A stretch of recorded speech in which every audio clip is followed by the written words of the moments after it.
preseason of training. Guys really put the work in on the track and the stadium. I think our technical skills are where they need to be right now.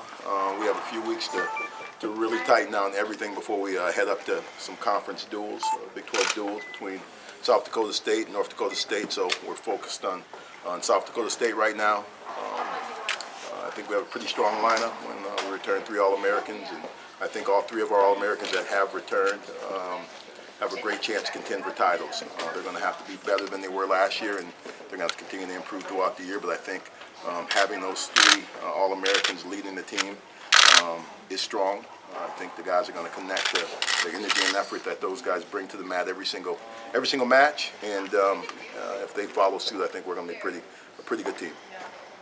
Getting Earl back, I'm sure he left when you thought he would be going on and moving on. But what does that do, I guess, to the room just to have him back?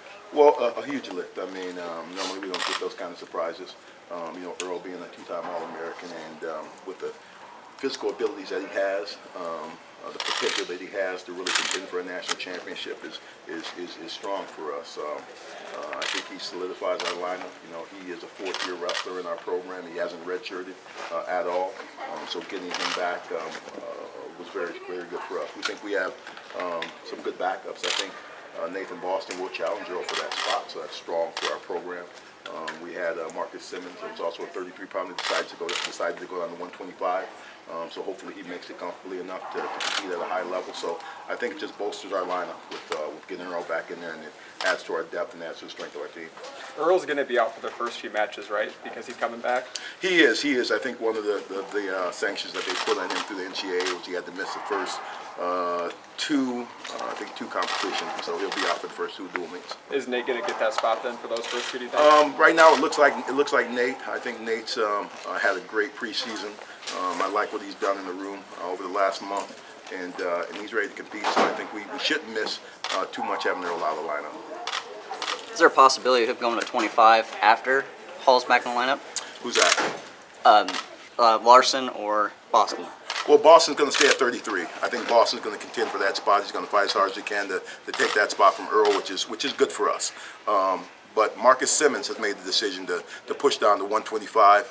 He's following his descent plan right now, and so I think he should make it comfortably. But Kyle Larson, he's not giving that spot up to anybody easily. He's a national qualifier. He's a senior. He's got great potential, and I think he's going to go out there and really show what he's all about this year. So I do think we have some depth at that weight as well. We also have John Marmaleo, who transferred in from Purdue, who's a junior. That's going to contend as well. So it adds to our depth and adds to the strength of our program. One senior we haven't talked about yet is Gabe Moreno. He's coming back from his second torn labor surgery. How's he look so far? Well, I think he looks pretty good. I don't think he's 100% confident right now with his health. He's done everything we asked him to do in preseason. He's wrestling live every day. He's doing everything we ask him to do. He just has to lock into the mental side of dealing with this injury. I think staying injury-free for him and for our program is very important for our success. But he'll do everything and anything we ask him to do. We just have to get him there mentally so he knows that he's capable of competing with this injury. Why did he move down to 41? Well, he always was a smaller 149-pounder. But the biggest reason is because of shoulder surgery. He had no opportunity to lift weights through the summer. He couldn't get bigger. He couldn't get stronger because he had to recover from that injury. And his weight, he came in probably about 151, 149. And so with that being said, we'd rather him lean out and lean down. He's has a great nutrition plan as opposed to trying to bulk him up under everything else that he has to do to get that shoulder healthy, to try to make him bigger and stronger and then throw him out there against bigger and stronger guys. We thought that would be he'd be more susceptible to injury at the upper weight. Who else can contend at 41? Well, John Meeks is a senior this year, so I feel real good about if Gabe's not able to go these first few matches, that John Meeks is ready to go, and I think John is ready to have a strong senior year. I've been saying that for a few years, and I think my expectations for John has never changed. I think when you watch him in the wrestling, he has all the ability in the world, all the potential in the world to do real well when we get out in competition. Sometimes we tighten up a little bit, but I think this year he's doing some different things with the sports psychologist and some other things that are going to hopefully aid him to finish matches the way he has to finish them. And so we don't think we'll miss a whole lot.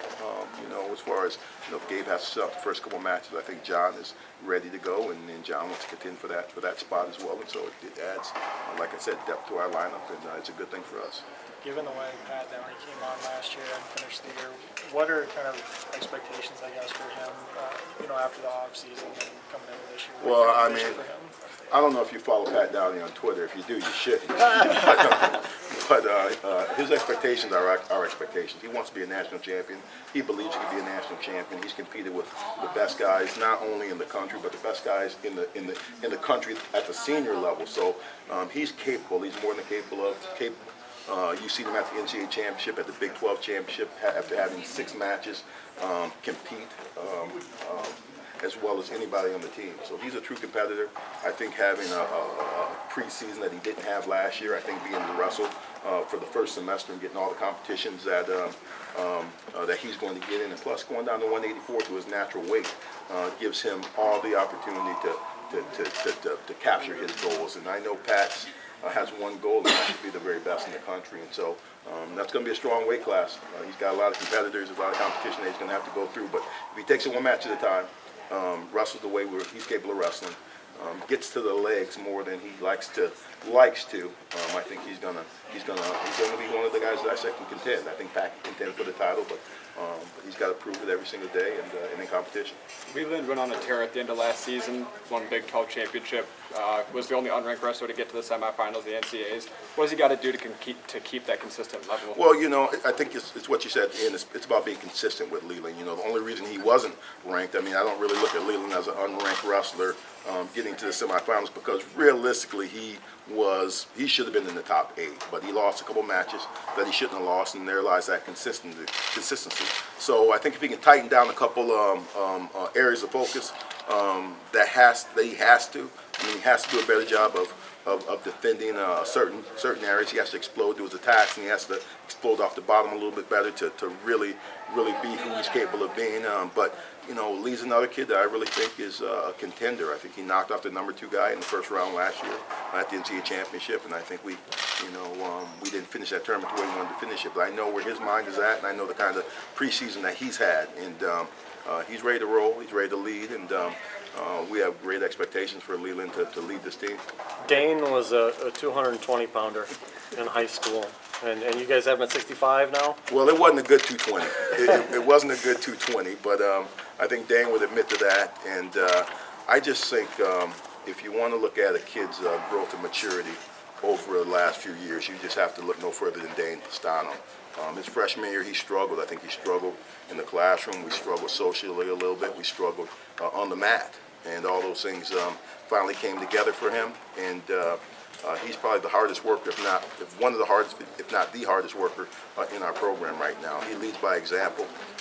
He had a terrific year last year, and I think he was undersized for 84. I really think Dane's a 74-pounder, and he'll be a 74-pounder next year after Leland leaves. But if he gets down to 165 and he's able to compete the way he's been competing over the last year, I think that says a lot about where we're at and what kind of team we possibly can have. But he's got some work to do still. We're not quite there at 165, and so we'll see how he feels and how he looks once he gets down there. But from 220 to 165 kind of speaks for itself as far as his work ethic and the sacrifice that he's making to be his very best. You brought in your best recruiting class so far, number 3 recruiting class in the nation according to Intermat. Will any of the freshmen that you brought in see time this year? Well, I really think after the Fargo tournament, people realized that number 3 might have been a little bit low. But at the same time, it's one thing to do it at the high school level, it's another thing to do it at the college level. I like the energy and intensity that these young men have brought to our program. I don't believe we'll have to wrestle any of them. I think we're at a point in our program where that redshirt year is important. We think you're going to be better after 2 years in our program than 1 year in our program. Obviously, if somebody goes down or a couple guys go down, we have to call that next best guy up. But we don't anticipate that right now. But we still want them under the mindset that they could be the guy, because it definitely could happen. You've seen it in Ohio State's national champion, true freshman national champion last year. Things happen. You adjust to what you have, and you do what you have to do to make your team strong and to give yourself the best chance to perform at the NCAA tournament. By too low, do you mean like you should have been ranked number two and number one, or like number 4, number 5? No, I mean number 1 and number 2. Okay. Yeah. They're just based on what they did in Fargo. Yeah. Just based on what they did in Fargo. Yep, just clarifying. You guys have some recruiting momentum that might not have been there a couple years ago. What can you attribute that to? Well, I really challenged my coaching staff to become the number 1 recruiting staff in the country. And I think Trent Paulson and Angel Escobedo and Travis Paulson have really worked their tails off to try to develop relationships to get the very best kids in. We recognized, after our first few years that the teams that were winning got the best kids. We came in here thinking that I thought I was just a great coach. I could coach anybody to be national champions and coach any team to be a national championship team. But I found out pretty soon that you get the better athletes, it makes your job a lot easier. And so we've challenged these guys to really work hard to get the best athletes they could. I think Kylan Gadsden's victory over Schneider, the way he won, he showcased great skill, in dominating fashion. And I think the guys that we have put in the finals since I've been here have dominated that competition. So we've sold that at a higher level. And also we've got some guys that are quality young men in our program, men of character, and kids want to connect to that. So it goes along with the redshirt freshman a little bit too. Who stood out there so far, and how about those kids? Well, I could mention them all, but I don't want to leave any out. But I think that whole group has brought a energy level and excitement and intensity into our wrestling room that was important. They're competitors, they're hard workers, and they just love the sport. There's a passion there that you have to have in order to be successful in a program like Iowa State or any major program. And so I could point to a number of the kids, but all in all, I'm just very happy with the group of kids we brought in. Those freshmen, their expectations to perform here at Iowa State are at the highest level.